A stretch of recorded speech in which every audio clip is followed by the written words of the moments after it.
Kalau belikat ni tegang memang macam ni saja. Okey, abang ni ada masalah belikat So belikat ni kalau kita terlalu tegang, memang saya tangkap kat kepala kan abang. Bahu ni akan jadi tegang kan. Kadang tu dia rasa macam nak kebas tak kebas tangan tu. Sebab bila belikat ni dah terlalu tegang. Okey. So belikat ni juga kalau dia terlalu ketat, pernafasan pun macam mana bang? Pernafasan terganggu tak? Pernafasan. Pernafasan pun akan jadi ketat. Okey, mari kita tekan sikit. Sikit Oi, tegang betul lah abang punya belikat ni. Tu dengar tu bang. Okey, 1, 2, 3. Ya Allah.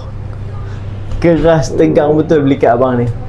Selalunya bila dah tegang macam ni, dia ada 2 faktor lah yang boleh menyebabkan otot ni jadi tegang. Sama ada perubahan pada bahagian struktur ni. Struktur ni berubah macam mana? Bila duduk membongkok apa semua kan, otot-otot ni semua akan mula menarik.